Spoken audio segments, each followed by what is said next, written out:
jiwa.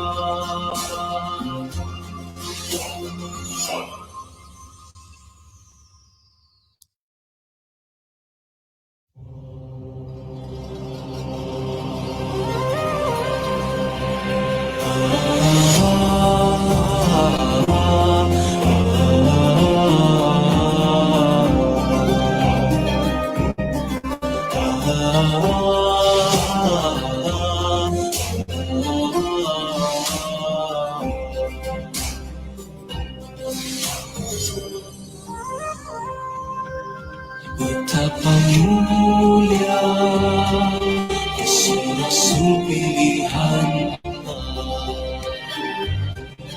badai ujian di depan rintangan.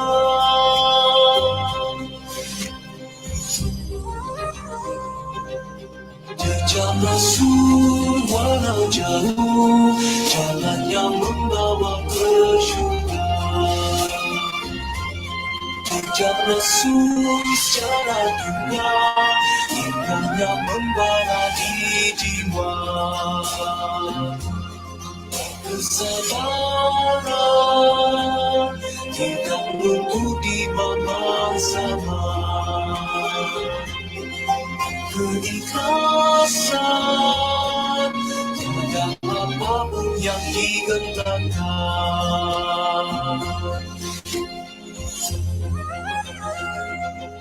Jejak Rasul walau jauh, jalan yang membawa ke syurga. Jejak Rasul secara dunia, indahnya membara di jiwa.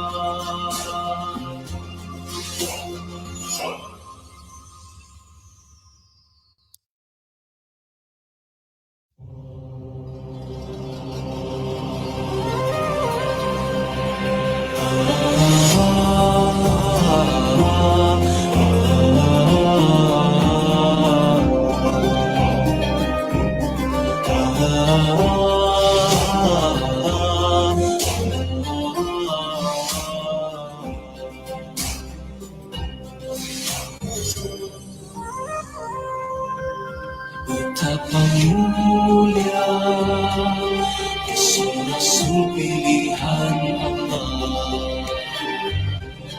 badai ujian di depan rintangan.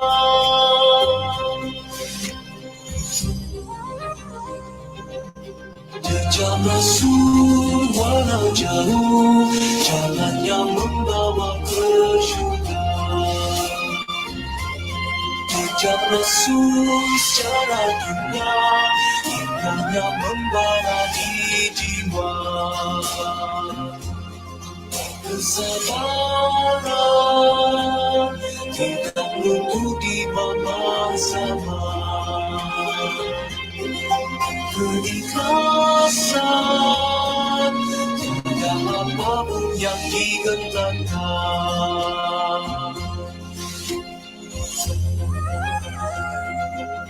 Jejak Rasul walau jauh, jalan yang membawa ke syurga. Jejak Rasul secara dunia, indahnya membara di jiwa.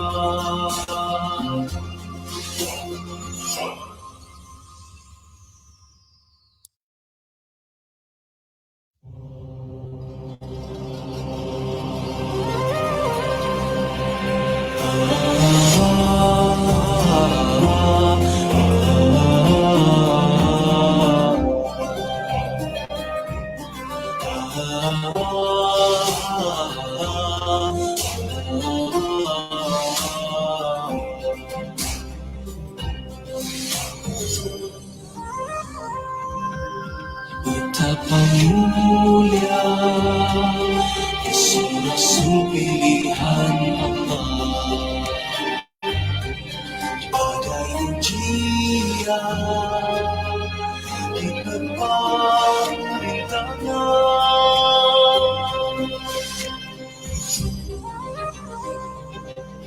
Jejak Rasul walau jauh, jalan yang membawa ke syurga. Jejak Rasul.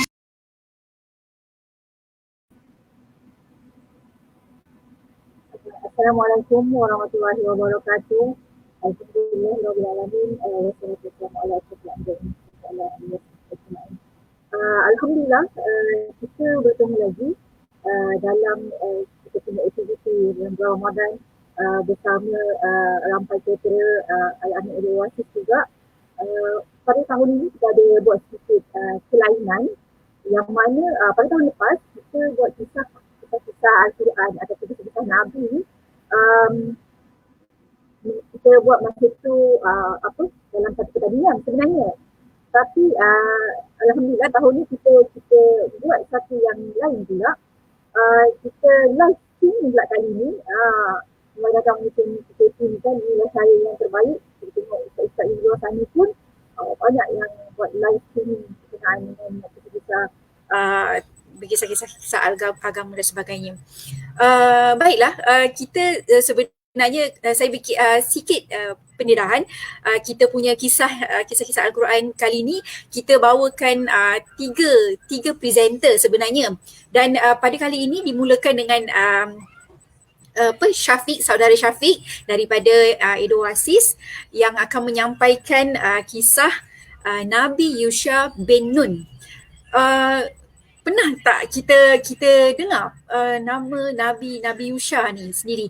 Sebab kalau kita biasa dengar nabi-nabi yang 25 nabi dan rasul yang kita kena ingat kan, yang selalu kita dengar. Tapi kisah Nabi Yusha ni orang kata rare. Dia sangat rare pada kita kan. Jadi kita rasa macam teruja untuk dengar apa di sebalik kisah Nabi Yusha bin Nun ni. Baiklah, kita tak nak bercerita lebih panjang, biar pada presenter sendiri yang akan bercerita. Kita jemput pada saudara Syafiq untuk mempersembahkan dia punya kisah Nabi Yusha bin Nun. Dipersilakan Syafiq. Okey, terima kasih Kak Lin. Okey, Assalamualaikum dan salam sejahtera. Salam 12 Ramadan kepada semua pendengar lah yang ada dengan kita pada pagi ini. Okey, kepada yang mungkin tak sempat dengar ke ataupun tengah kerja ke sekarang, mungkin boleh like, boleh share dulu. Nanti malam ke sebelum kita tunggu waktu berbuka puasa ke, mungkin kita boleh dengar balik, kita tengok balik semula. Kita ambil manfaat lah insyaAllah. Baik, hari ni kita nak bercerita. Sebelum tu boleh tak saya nak tengok respon-respon lah daripada yang dengar tu, mungkin boleh bagi tahu ada dekat mana, cakap hi, cakap saya daripada Gombak clear ataupun Sandakan clear. Saya nak dengar, nak tahulah kita punya connection okey ke tak. Okey, sambil tu okay, hi Encik Syafiq. Okay. Hi Suhailah Muhammad, daripada mana ni? Okey. Waalaikumsalam. Sebut sikit nama saya Ustaz. Okey, Syirah. Okey, daripada mana Syirah ni? Ramai punya pendengar kita pada pagi ni, alhamdulillah. Okey, jadi hari ni kita akan bercerita berkenaan dengan kisah-kisah Nabi lah. Kisah Nabi. Assalamualaikum. Saya ada dekat Melawati. Alhamdulillah. Ramainya Kak Edi Niaga. Hai Ustaz Syafiq. Hai Siti Normaziatul Asmamat. Eda Abdullah, orang Sabah jauh disebut. Okey, saya dari Taman Melawati. Ramai lah alhamdulillah kan. Okey. Assalamualaikum Ustaz Syafiq. Waalaikumsalam. Muhammad Khairul Anwar. Okey, alhamdulillah. Okey. Ni Tuan Yaakob. Okey, bos ada juga. Assalamualaikum bos.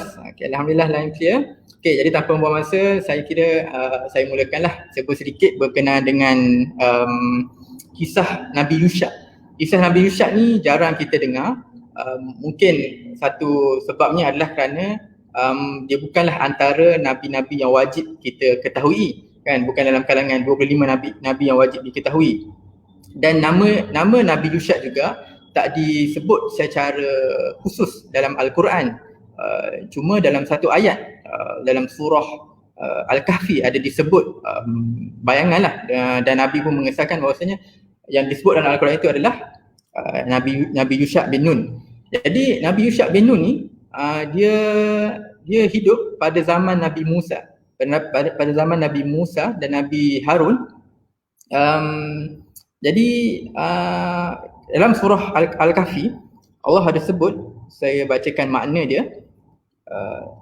Dan ingatlah ketika Musa berkata kepada muridnya, aku tidak akan berhenti berjalan sebelum sampai ke pertemuan dua buah lautan, atau aku akan berjalan sampai bertahun-tahun. Jadi dalam ayat ni Nabi Musa dia berjalan dengan muridnya. Jadi muridnya dekat situ membawa maksud kepada Nabi Yusha bin Nun. Jadi Nabi Yusha bin Nun ni merupakan pengikut dan juga pembantu Nabi Musa alaihissalam. Okey, jadi okey. Saya rasa clear, alhamdulillah. Baik, jadi Nabi Yusha ni dia pengikut kepada Nabi Musa alaihissalam. Okey, jadi Nabi Musa ni pada zaman itu dia membawa ajaran Allah daripada kitab Taurat, dan misi Nabi Musa pada ketika itu adalah untuk menakluk ataupun menakluk kota Palestin, iaitu pada ketika itu Baitul Maqdis. Jadi itu misi utama Nabi Musa. Itu misi utama Nabi Musa. Tetapi takdir Allah Subhanahu Wa Taala, ketika Nabi Musa hidup, dia tidak sempat baginda tak sempat nak merealisasikan misi tersebut. Jadi kota Baitul Maqdis itu tidak ditakluk oleh orang Islam pada waktu Nabi Musa. Jadi apabila Nabi Musa wafat dan juga Nabi Harun wafat, jadi pada ketika itu Bani Israel lah, iaitu umat Nabi Musa ketika itu daripada Bani Israel. Jadi apabila lepas Nabi Musa wafat, Nabi Harun wafat, yang menggantikan tampuk kepimpinan Bani Israel pada ketika itu adalah Nabi Yusha bin Nun. Okey. Setakat ni okey ke? Boleh dengar okey ya? Baik, jadi apabila Nabi Yusha diceritakan bahawasanya Nabi Yusha ni dia ikut Nabi Musa. Jadi dia belajar daripada Nabi Musa, barulah dia menjadi seorang yang mampu membawa angkatan perang yang mampu menakluk kota Baitul Maqdis. Jadi dekat situ kita boleh belajar satu proses yang mana untuk kita jadi seseorang ni kita perlukan proses. Jadi perjuangan ini kita boleh katakan tidak semestinya menang pada kita. Kalau kita tengok zaman Nabi Musa kan, misi dia adalah untuk menakluk kota Baitul Maqdis. Tetapi Allah tak takdirkan kota Baitul Maqdis tu ditakluk pada zaman Nabi Musa. Tapi pada zaman Nabi Yusha, samalah dengan kita. Contohlah kan, kita nak sangat beli contoh kita kata, kita nak sangat beli kapal terbang lah, contohlah kan, kita nak beli kapal terbang. Tapi kita tak mampu, tapi kita besarkan anak kita, kita didik anak kita bagi dia pendidikan, kita bagi dia berusaha keras, dan akhirnya bila dia besar, kita pun sudah meninggal dunia, anak kita tu dapat beli kapal terbang. Contohlah, saya bagi contoh kan. Ataupun mungkin kita boleh kata begitulah yang berlaku dalam dalam kisah Nabi Yusha ni. Okey, saya teruskan cerita. Jadi Nabi Yusha ni makam dia berada di Amman, Jordan. Okey, jadi saya tak nak cerita kisah perjalanan dia panjang, macam mana dia apa semua tu, sebab kisah dia sangat-sangat terhad lah, dan rujukan pun sangat terhad. Saya tengok kat sini Tuan Haji Tuan Yaakob ada sebut rujukan kisah ni dari mana je, hadis. Nanti saya sebutlah yang mana hadis yang dinyatakan. Saya ada buat nota. ada insyaAllah. Okey, jadi saya nak cerita kisah bila mana Nabi Yusha ni dia nak pergi menakluk, dia nak pergi berperang. Jadi ditakdirkan oleh Allah Subhanahu Wa Taala Nabi Yusha ni dia pergi berperang pada hari Jumaat. Dia pergi berperang pada hari Jumaat di Baitul Maqdis. Jadi bila dia pergi berperang pada hari Jumaat tu, dia berperang lawan sampailah pada waktu asar, pada waktu petang. Jadi bila sampai waktu asar, waktu petang, bila sampai waktu petang, waktu asar tu, dah hampir masuk waktu maghrib. Hampir masuk waktu maghrib. Jadi bila masuk waktu maghrib, dalam ajaran Nabi Musa, hari Sabtu adalah hari yang dianggap sebagai sangat mulia. Kalau kita orang Islam hari ni, hari Jumaat tu hari mulia, betul. Jadi kita tak dibenarkan untuk berjual beli hari Jumaat dan sebagainya, dan kita anggap hari Jumaat tu sebagai penghulu segala hari. Tapi pada zaman Nabi Musa, ajaran tersebut, hari Sabtu adalah hari yang mulia. Tak dibenarkan untuk berperang, tak dibenarkan untuk bergaduh, tak dibenarkan untuk menangkap ikan ataupun sebagainya. Jadi hari Sabtu ni dikhususkan untuk beribadah sahaja. Gitu. Jadi pada ketika itu, waktu tu hampir-hampir nak maghrib lah, kita kata. Hampir-hampir nak senja dah. Jadi bila dah hak senja, tak boleh berperang dah lah. Kan? Tak boleh berperang lah. Jadi rugilah. Rugi sebab apa? Sebab pada ketika itu, golongan Nabi Yusha bin Nun ni hampir mencapai kemenangan. Dah nak menang ni. Nak menang tapi dah nak maghrib. Bila dah maghrib, of course dah tak boleh berperang dah kan. Jadi kalau kita hentikan peperangan, rugilah dekat situ. Rugilah kan. Rugilah kemenangan.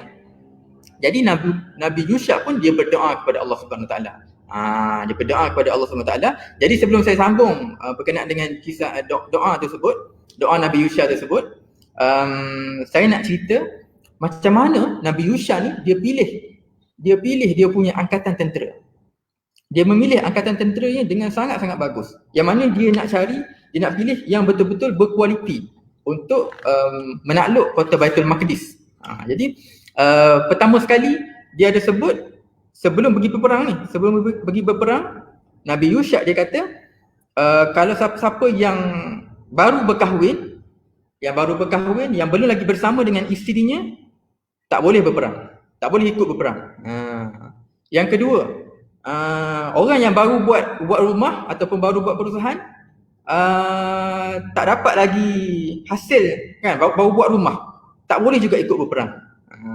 Yang ketiga dia kata, orang-orang yang ada ternakan haiwan, unta ataupun kambing dan sebagainya, yang belum dapat hasil lagi daripada haiwan tersebut, tak dapat susu lagi, tak dapat anak lagi dan sebagainya, tak boleh dibenarkan berperang. Kenapa? Kerana Nabi Yusha ni dia nak pastikan dalam kalangan angkatan tentera dia tu adalah yang paling bersedia, yang paling kekal hatinya, yang paling nampak tujuan. Contohlah orang yang baru lepas berkahwin, agak-agak kalau dia pergi berperang, kalau saya baru lepas kahwin, saya nak pergi berperang, mestilah hati duk teringat kat isteri kan. Tu pergi nak berperang, duduk nak berperang, nak tembak orang pun duk nangis apa semua, ingat isteri, rindu dan sebagainya kan. Jadi begitulah Nabi Yusha ni, dia nak orang yang betul-betul nampak jelas fikiran dia untuk pergi menakluk kota Baitul Maqdis. Itu adalah misi utama dia. Jadi nombor satu, tadi kita tahu Nabi Yusha ni terhasilnya seorang yang hebat macam Nabi Yusha ni adalah proses. Itu proses. Yang kedua adalah kualiti. Jadi Nabi Yusha ni dia nak hasilkan kualiti. Dia nak hasilkan kualiti dalam angkatan tentera dia. Yang tu yang kedua. Dan yang ketiga adalah, saya sambung balik cerita saya tadi, bila mana dah nak sampai maghrib tu, yang kat sini saya nak cerita pasal percaya. Jadi cukuplah 3 formula yang saya nak kongsi hari ini, iaitu PKP. Proses, kualiti dan juga percaya. Percaya apa? Percayanya Nabi Yusha kepada Allah Subhanahu Wa Taala. Okey, saya sambung cerita tadi ya. Jadi Nabi Yusha ni bila dia tengok dah nak sampai waktu maghrib, sebab bila masuk waktu maghrib, masuklah hari Sabtu. Itu hari Jumaat. Dia berperang hari Jumaat. Jadi bila masuk waktu maghrib, masuklah hari Sabtu. Begitu. Jadi Nabi Yusha ni dia berdoa kepada Allah Subhanahu Wa Taala,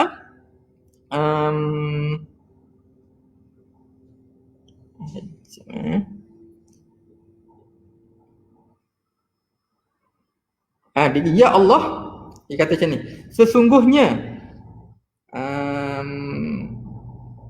dia berkata kepada matahari, wahai matahari, sesungguhnya kamu diperintahkan dan aku pun diperintahkan. Ya Allah, tahanlah matahari untuk kami. Maka Allah menahan matahari sehingga mereka menang. Sahih Muslim 19,4327. Okay, jadi dia minta doa kepada Allah Subhanahu Wa Taala untuk menahan matahari. Jadi Nabi kata tak ada orang dalam dunia ni, tak ada pernah orang yang menahan matahari. Tak ada orang yang mampu menahan matahari kecuali dengan doa Nabi Yusha ni. Jadi dia dia minta doa kepada Allah dan Allah pun menahan matahari tersebut, dan apabila matahari tersebut ditahan seketika, jadi angkatan tentera Nabi Yusha ini berjaya menakluk kota suci Baitul Maqdis. Jadi berjayalah mereka untuk menakluk kota Baitul Maqdis. Okey. Jadi kesimpulannya, pendek je, kita dia pendek je. Macam saya sebut ni, kesimpulannya adalah formula 3 PKP. PKP. Sekarang ni PKPB kan, tapi tak apalah, kita sebut PKP formula dia. Yang pertama adalah proses, yang kedua quality, dan yang ketiga percaya.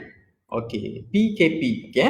Jadi kalau lepas habis live ni, mungkin yang itulah kita boleh ingat, kita boleh simpan dalam diri kita, kita boleh untuk seterusnya, dan terutama sekali untuk Ramadan kali ni kan. Untuk Ramadan kali ni mungkin ada lagi yang tak ada misi kan. Kalau macam Nabi Yusha, Nabi Musa tadi, misi dia untuk menakluk kota Baitul Maqdis. Kan macam kita dalam bulan Ramadan ni, apa misi kita? Kan mungkin ada yang tak ada lagi misi kan, dia puasa semata-mata kerana macam orang lain puasa kot kan. Termasuk bulan Ramadan puasalah kan. Kalau tak ada lagi misi, mungkin masa sekarang lah kita boleh buat misi. Misi kita untuk mencapai takwa. Nak capai takwa. Dan cara dia macam mana? Ialah melalui PKP. Proses, kualiti dan percaya. Gitu. Jadi proses ni, semua benda perlu kepada proses. Semua benda perlu kepada proses. Contohnya, kita ada masalah, negara kita, seluruh dunia ada masalah COVID-19. Okey, COVID-19 ni ada satu masalah. Jadi proses ni adalah kita kena jaga kebersihan, kita kena jaga jarak, kita kena jaga kita punya social distancing dan sebagainya. Jadi benda yang kita kena jaga tu adalah proses. Barulah kita dapat pada misi, iaitu kita boleh menangani COVID-19 ni. Benda tu semua benda perlu proses. Kita nak kaya, kita kena ada proses. Kita kena belajar, kita kena menuntut ilmu dengan mentor. Macam Nabi Yusha tadi pun dia ada mentor dia, Nabi Musa. Jadi benda tu adalah proses. Benda tu proses, barulah kita dapat capai apa yang kita nak. Dalam surah Wal-As, watawasau bil haq watawasau bis sabr. Kan? Kita nak dakwah kepada orang, kita nak sampaikan kebaikan. Tuhan sebut watawasau bil haq watawasau bis sabr. Berpesan-pesanlah dengan kebenaran, dan berpesan-pesanlah dengan kesabaran. Dan berpesan dengan kebenaran dan berpesan dengan kesabaran itu adalah proses. Jadi semua benda perlukan pada proses. Lagi saya boleh bagi dalam surah Al-Fatihah kan, iyyaka na'budu wa iyyaka nasta'in. Kepada Allah kami bermohon, kepada Allah kami sembah, dan kepada Allah kami memohon pertolongan. Jadi kita nak mohon pertolongan, kita nak dapatkan pertolongan daripada Allah, kita kena sembah Allah. Sembah Allah itu adalah proses. Gitu. Ataupun dalam surah Al-Ra'du, surah Al-Ra'du ayat yang ke-28. Ala bizikrillah tatma'innul qulub. Allah kata, hanya dengan mengingati Allah, hati kita akan berasa tenang. Kita nak tenang, proses dia adalah ingat Allah. Dia macam tu. Semua benda kita akan ada proses. Ataupun ba'da usrin yusra, Allah sebut. Selepas kesusahan adanya kesenangan. Dia susah tu adalah proses untuk kita senang. Dia macam tu. Jadi semua benda perlu pada proses. Kalau saya boleh relate sikit lah dengan akhir zaman. kan, kita percaya dan beriman dan yakin bahawasanya akhir zaman akan ada Imam Mahdi akan keluar, kan. Imam Mahdi akan keluar menyelamatkan umat Islam. Nabi Isa keluar menyelamatkan umat Islam. Jadi tapi kita nak tunggu Imam Mahdi keluar tu, kita sebagai orang Islam kena ada proses. Sebab kita tak tahu Imam Mahdi tu siapa. Jadi proses hari ni kita kena didik diri kita kena didik anak-anak kita. Mana tahu suatu hari nanti anak kita Imam Mahdi. Wallahualam, kita tak tahu siapa, kan. Jadi sebab tu kita sebagai umat Islam, kita kena ada proses nak mewujudkan umat Islam yang menang tu. Menang pada akhir zaman. Okey. Itu poin yang pertama, proses. Poin yang kedua adalah kualiti. Kualiti ni adalah kita memberikan usaha terbaik dan bersedia seoptimum mungkin. Sebab kita kena faham, orang yang lalai dengan dunia, dia tak akan dapat akhirat. Sebab tu ada satu ayat yang cukup indah lah saya rasa. Ayat dia macam ni, dia kata dunia ni ibarat penjara bagi orang mukmin. Dunia ni ibarat penjara bagi orang mukmin dan syurga bagi orang yang kufur. Maksud dia, kita ni orang Islam, kita kena anggap dunia ni sebagai penjara pada kita. Semua benda tak boleh buat. Banyak benda kita tak boleh buat kat sini. Sebab apa? Sebab syurga kita adalah syurga yang betul-betul dekat akhirat kelak. Gitu. Okay, jadi kita kena ada kualiti dalam diri kita. Dalam apa saja yang kita buat, kita kena buat to the fullest. Macam bos Tuan Haji Tuan Yaakob sebut semalam, kita buat benda tu semaksimal mungkin. Kalau semalam tajuk semalam, perkongsian semalam, memaksimalkan pulangan. Kita nak buat benda tu sebagus mungkin. Kalau kita tengok, kalau bolehlah saya ambil contoh Ustaz Abid Liu, kan. Ustaz Abid Liu dia punya orang petikai. Kenapa dia boleh bagi bantuan, bagi derma dan sebagainya? Kenapa? Kerana dia ada duit, kan. Dia ada harta. Jadi kita sebagai orang Islam macam tu juga, kita kena ada harta, kita kena ada kemampuan untuk bantu orang lain. Kita buat kerja tu, kita kena buat dengan kesungguhan, dengan kualiti yang sebenar. Okey, itu poin kedua, iaitu kualiti. Dan poin terakhir adalah yakin, percaya. Percaya kepada kuasa Allah. Macam Nabi Yusha tadi, macam mana dia percaya? Dia berdoa kepada Allah. Kalau kita fikir logik lah, kan, kalau kita fikir logik, mana-mana zaman sekalipun, tak, mustahil. Sains pun tak dapat lah. Saya tak tahulah kalau ada sains macam mana nak buktikan macam mana matahari tu dapat diberhentikan, kan. Maksudnya bumi ni berhenti, kan. Matahari tu tak terbenam. Jadi tapi dengan kuasa doa Nabi Yusha, dia berdoa kepada Allah Subhanahu Wa Taala, Allah makbulkan doa dia. Itulah kuasa doa. Kita hari ni, satu benda yang saya boleh relate lah dengan kuasa doa. Kita hari ni, kita tahu kata-kata kita itu adalah satu doa. Okay? Kata-kata kita adalah satu doa. Tapi selalu sangat kita ni, bila kita sebut benda tu, kita sebut benda yang kita punya self-image. Self-image ni macam mana kita melihat diri kita sendiri. Kita kata, alah aku ni bukanlah pandai sangat pun, kan. Aku bukan pandai sangat. Ataupun kata, tak naklah, malulah aku tak pandai sangat. Macam benda macam tu lah. Ataupun kita kata, tak retilah masak, kan, tak naklah masak. Ataupun kita kata, tak naklah, aku ni tak handsome, aku ni tak cantik, aku ni. Benda tu adalah doa sebenarnya, kan. Benda tu adalah doa. Jadi penting untuk kita baiki kita punya doa, kita punya self-image. Sebab apa? Sebab benda yang kita sebut pada diri kita, pada benda yang kita sebut pada diri kita sendiri, yang kita dengar, dia mempengaruhi fikiran kita, otak kita. Dan otak kita akan set, macam itulah dia nak jadi. Jadi mulai hari ni, kita kena percaya kepada Allah, macam mana teruk sekalipun diri kita. Kalau kita berdoa kepada Allah dan kita gunakan proses yang betul untuk baiki diri kita, insya-Allah di hujungnya ada kesenangan, ada kemudahan bagi kita, insya-Allah. Jadi itulah kisah Nabi Yusha bin Nun yang saya boleh kongsikan pada pagi ini, macam mana dia menakluk kota Baitul Maqdis. Dan 3 poin lah yang saya kongsi hari ini. PKP. P dia apa? P tadi? proses. Ya. Okey, kualiti dan P satu lagi adalah percaya. Okey. Jadi kalau ada apa-apa saya serahkanlah kepada Kak Lin semula, ada soalan ke dan sebagainya. Saya serahkan kembali kepada Kak Lin. Okey, ada soalan ke tak? Rasa tak ada soalan kot daripada penonton kita ni. Okey, tak apa, kita saya sikit ulasan daripada apa yang Syafiq sampaikan tadi. Rasanya bijak Syafiq kaitkan antara PKP, tapi bukanlah PKP yang sekarang ni, tapi PKP yang Syafiq sebutkan tadi adalah proses, kualiti dan percaya yang boleh kita dapat daripada kisah Nabi Yusha ni tadi.